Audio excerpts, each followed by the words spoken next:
Hello students, welcome back to the tutoring session again, and today also we will be continuing with class 8 English. So in the last session we have taken the lesson the best Christmas present in the world. So this lesson was done till half, so we will continue with the remaining part, all right? So if you can turn your textbooks to page number 12, students. Page number 12 in your textbook. We are done with the first paragraph. And then now today we will do the second paragraph of page number 12 in your textbook. So students, we learned that this lesson is divided into 3 parts, and we have already started with the second part. And in the second part now, Jim, the character Jim, is writing a letter to Connie, isn't it? So now Jim is describing about how they are doing in the war front and how they are spending their Christmas, right? So we also learned that the German side, they are known as Fritz, the nickname, and then the English side, they are known as Tommies, right? So now they've met and then they're spending time with one another, isn't that? So now if you can look into your textbook, page number 12, the second paragraph. Then someone I don't know who brought out a football. Great courts were dumped in piles to make goalposts, and the next thing we knew, it was Tommy's against Fritz out in the middle of no man's land. So now see, as they were talking, as they were sharing food with one another, the soldiers, suddenly somebody came and brought a football with him. Okay, so as the soldiers saw the football, remember this, the soldiers in the war front, they are very young and energetic people, isn't it? So suddenly after they saw the football, they got very excited and they took out their uniform coats and kept it in the side, and now they started playing with the football, okay? And as the soldiers were playing the football, it was Hans and Jim, remember they are the captains of the team, the soldiers, isn't it? So they started talking with one another. They talked about their family, they talked about their life, and you know, in the previous class we have also learned that, you know, before they joined the war, there were certain professions that they did, isn't it? One was a musician.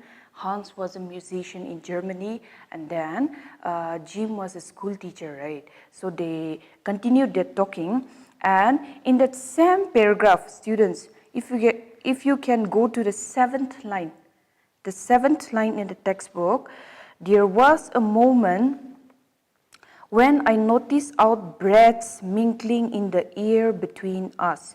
So see, this line, this sentence is very symbolic, because see, in the winter time, when you speak or when you breathe, a kind of vapor comes out from your mouth, isn't it? So same like that, remember this is the Christmas time and it's a cold country, right? So as they were talking, as Hans and Jim, they were talking, they could see that their breaths were intermingling in the air, okay? So this is symbolic because, see, even though they belong to different countries, or even though they are fighting against one another on the opposite sides of the front line, at the end of the day, they are all human beings, right?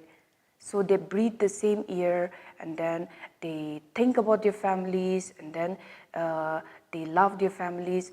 And you know, there are so many similarities between them, even though they belong to different countries, right? And if you can continue looking at the textbook, the same paragraph, he saw it too and smiled.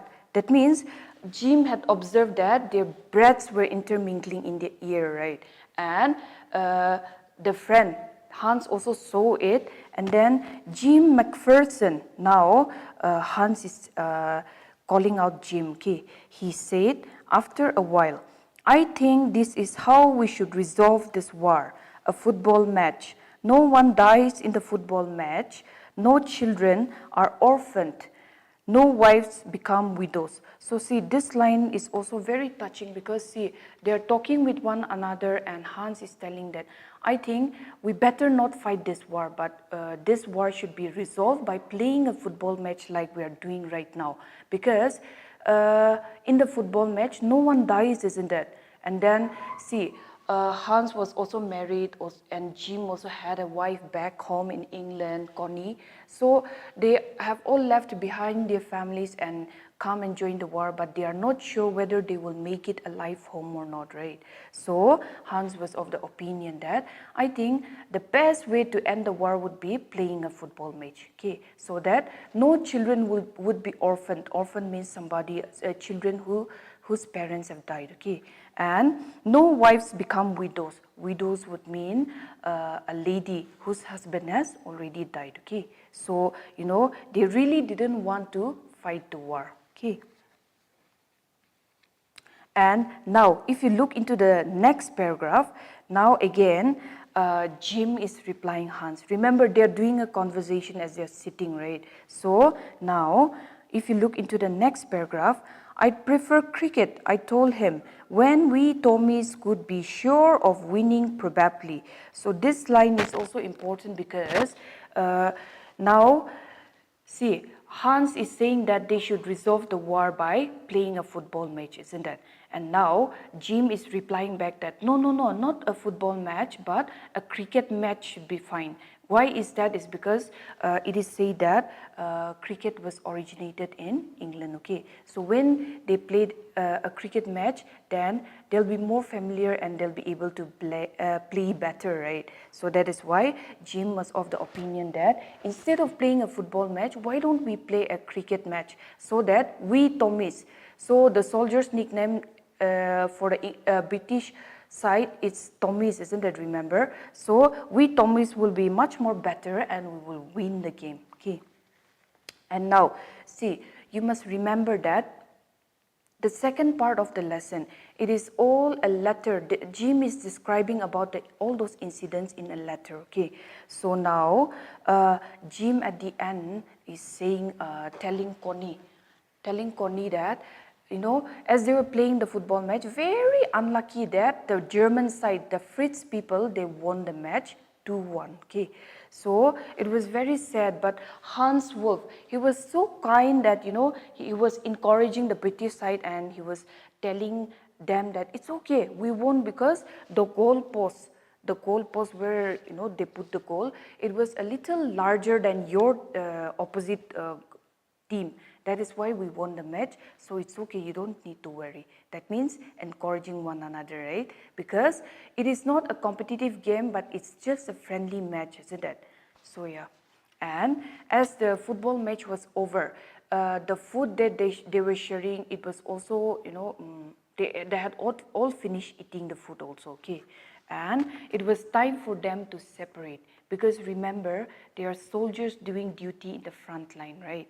So they cannot play football and keep on talking for the whole day, isn't it? So they had to move back to their own camps. So they got, before they separated, now let's look into the textbook again. Some lines are important in the textbook, and if you can underline as we are reading or as you're listening to the lesson, then it will be helpful for your exam. Page number 13.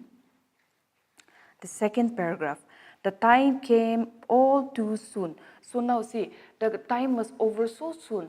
They have been talking for a while now, but it was as if it was only a very short time, okay, because they were happy being with one another, right? And the third line, and we knew it was all over. I wish Hans well and told him I hoped he would see his family again soon and the fighting would end and we could all go home. So remember, Hans Wolf had a small child back home and a wife, isn't it? So as they were separating, even for us also, if our families and friends meet, then, you know, if we are to separate or go back, then we say, Arul Lok Pabo, we'll meet again, like that, isn't it? So same here, they wished one another happiness, and then they were saying that, you know, I hope we all make it back safe to our home so that we can meet our families. And then if you look into the next paragraph of the textbook, the second paragraph, the third line, he saluted and walked away from me slowly, unwillingly, I felt. So now, Hans is walking away from the British side of the land.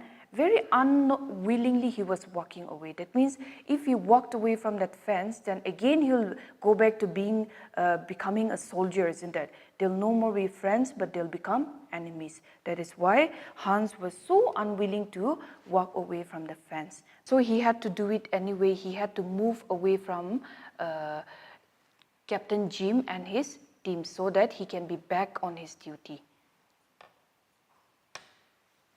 So page number 13, if you look into the last paragraph, you can see that that night, even for you also students, if you do something very good, or suppose if you go out on a picnic during the daytime, then even as you're sleeping on your bed, you will remember the good things that happened during the day, right? So same for the soldiers, as they were back in their dugouts. So when I say dugouts, the meaning is given in the opposite side of the textbook.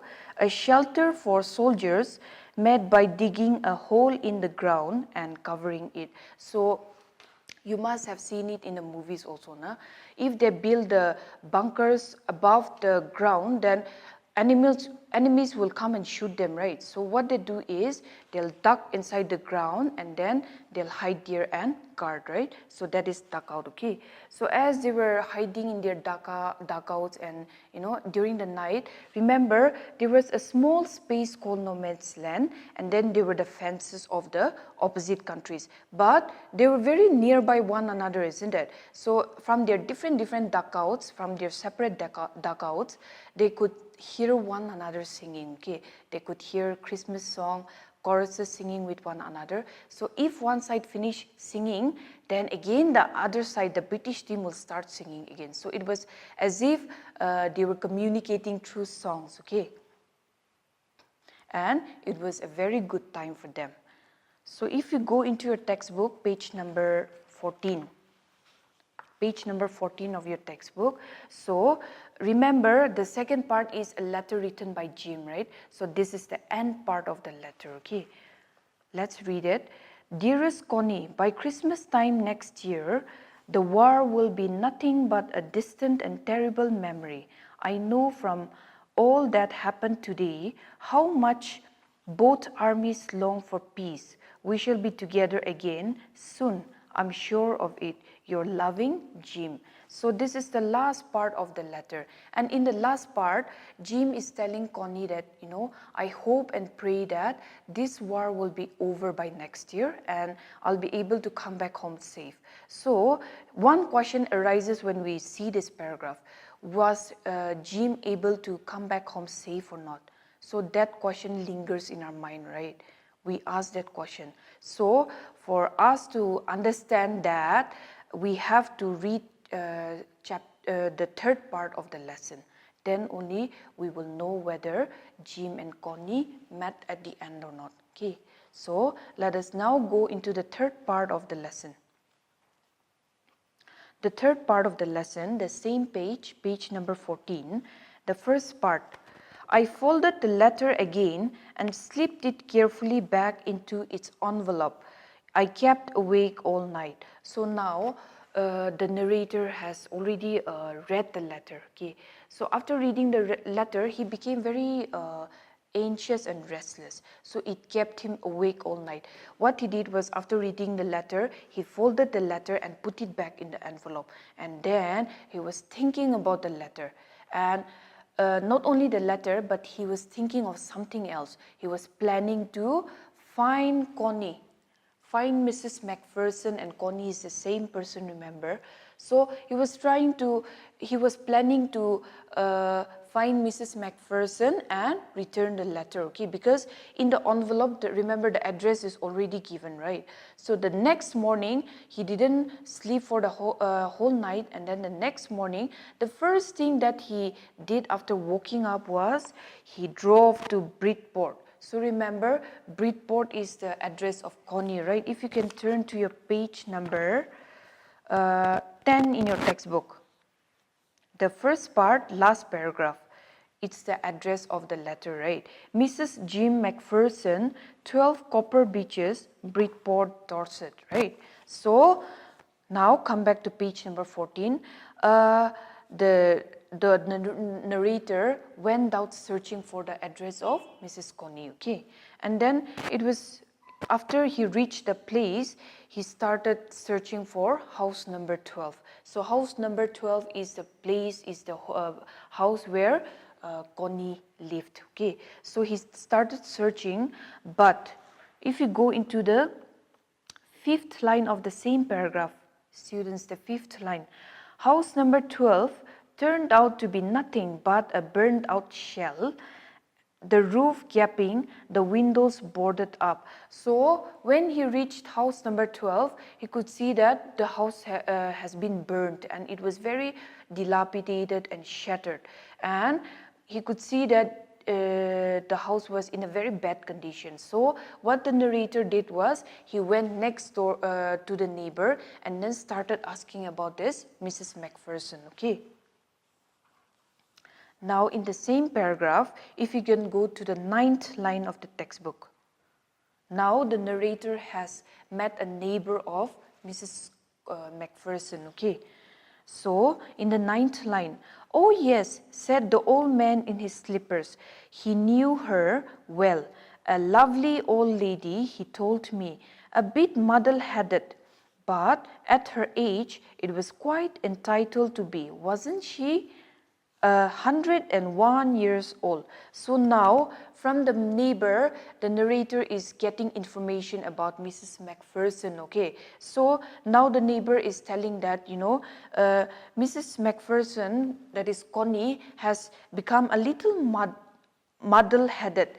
So when we say muddle-headed, remember the neighbor even told the narrator that Connie has already turned 101 years old. So it is very old, isn't it? And when you see old people, even your grandparents also, they tend to forget things. And even if we go and talk with them, they tend to forget people also, right? So it has come with age, right? So Connie has turned out like that. She can't very much remember things and she has become very forgetful also. And again, the neighbor is telling about the incident of what happened to the house, because even the narrator was confused because the house seems to be burnt down, okay? So the neighbor told the narrator that the house had caught fire recently. And how did the house caught fire? The police, the investigators were saying that maybe it was because of the candles that Connie used. Remember, she is a very old lady now. So grandparents are supposed to be a little old-fashioned, right? So she always used candles in the house, and she said that electricity was very expensive. That time, electricity was very much available, but she preferred using candles, okay? So maybe during the night time she must have forgotten to, you know, put down the candle, and maybe that is how the house caught fire, okay? And in the fire, it was said that Mrs. Macpherson also got injured, but very lucky for her that only minor injuries. The police came on time, the firefighters came on time, and she was rescued very luckily, okay?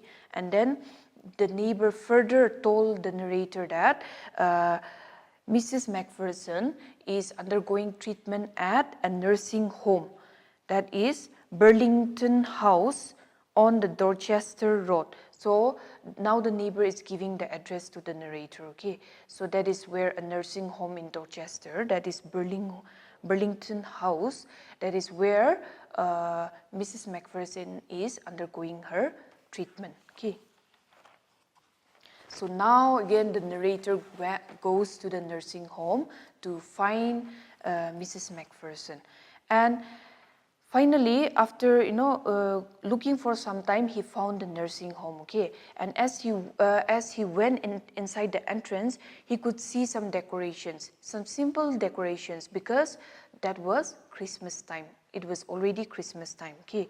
And after that, he went upstairs. And after he climbed upstairs, he could see that there was a dining room, okay? And in the dining room, there were many people.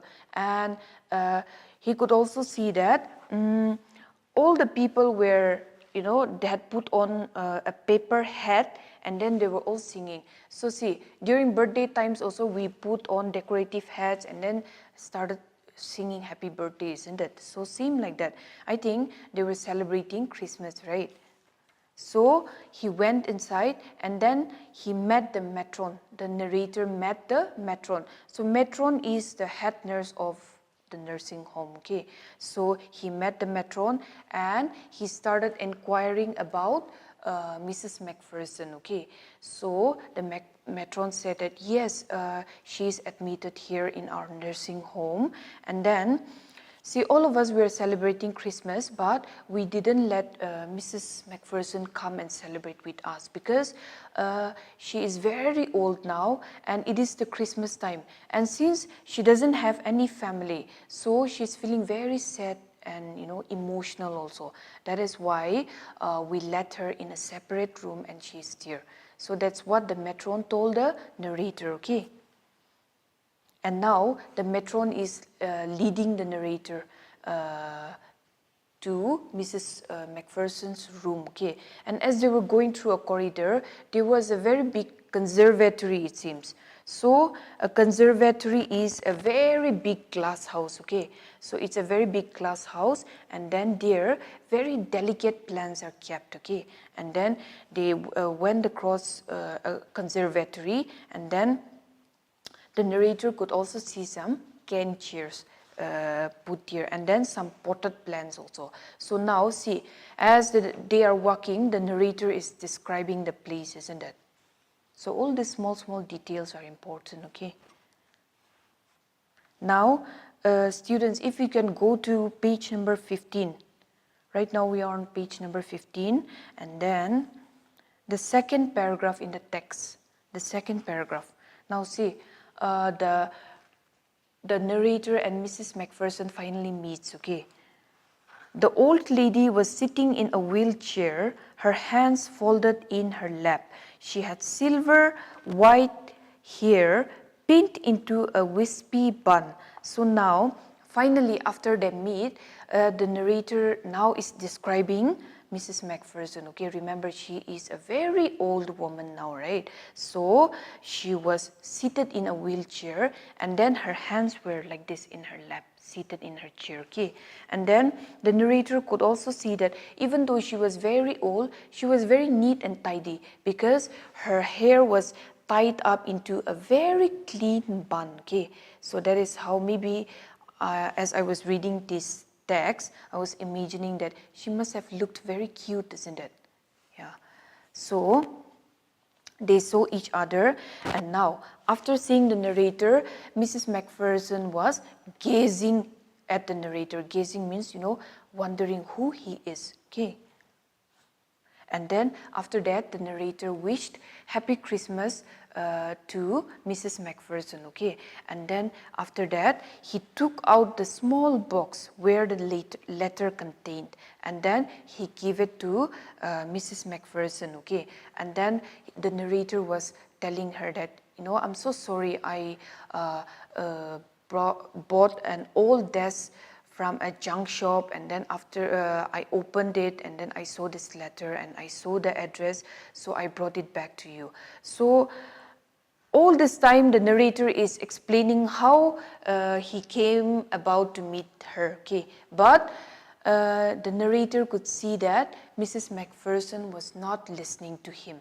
Why is it? Is because, remember, old people are forgetful, right? So, and this person is a new person for her. So, she must really be wondering why this person is coming to her, right? But as soon as she saw the letter, she got very excited, and then her eyes brightened up, okay? That means she is recognizing the letter, right?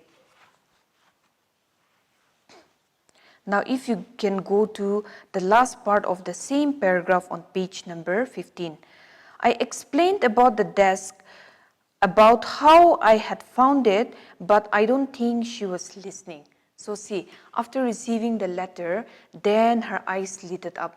Then her eyes and her face became very bright. And then the narrator was explaining things and trying to talk with the lady, but she was no more interested, she was no more listening.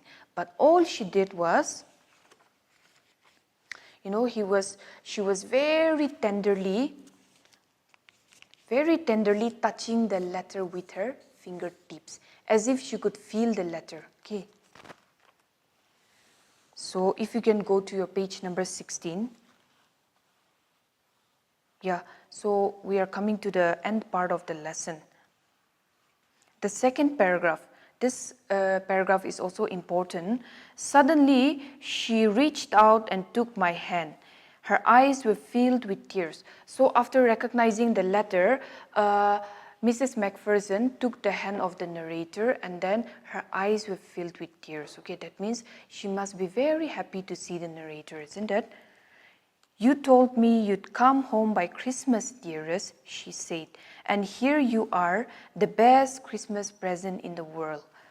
Come close, Jim dear, sit down. So see, after explaining things and after the letter was handed over to her, now Mrs. Macpherson is thinking that the narrator is Jim. Okay, so she's thinking that Jim must have come back, right? And then she was very happy and her eyes were filled with tears, and then she was telling him that, you told me in the letter that you'll be coming back home for Christmas, and here you are. So you coming back to me during this Christmas time is the best Christmas present in the world. So the narrator going and meeting Mrs. Macpherson was the best Christmas present for her, because she was thinking that the narrator is Jim. Okay.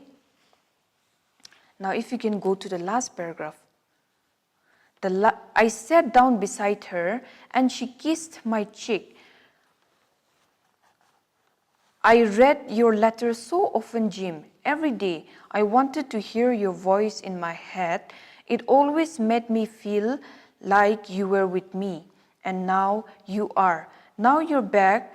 You can read it to me yourself. So now after holding hands, Mrs. Macpherson kissed the cheek of the narrator, and then she was so happy, and now she started talking and telling the narrator that, you have really come back, so I'm very happy, because all this time that when you were not there, I always used to read the letter, and as I'm reading the letter, I always felt that, your voice was speaking to me. So, from this part, we can understand that, only the letter was the only comfort thing for Mrs. Macpherson, right? That means all these years, she must have been waiting for Jim, right? Would you do that for me, Jim dear? I just want to hear your voice again. I'd love that so much. And then perhaps we will have some tea. I have made you a nice Christmas cake, marzipan all around. I know how much you love marzipan. So that is the end part of the lesson. So now Mrs. Macpherson is telling Jim to read out the letter for her, and then she is also saying that now come, let's have tea together, and then I've made your favorite cake, and then marzipan is the topping on the cake, right? So I've made the marzipan topping also because that is your favorite. So you can have all you want, and then you can read out the letter to me. So that is how the lesson ends, okay? So now, students, as the lesson ends, we wonder about the thing. We're here in the lesson, it's not given whether the narrator read out the letter to Mrs. Macpherson or not, right? But as we understand the situation, the narrator must also have felt very pity for her, right? So definitely, it is obvious, it is understandable that definitely the narrator must have read out the letter to her, okay? And then I told you that in the second part of the lesson, the end part of the letter.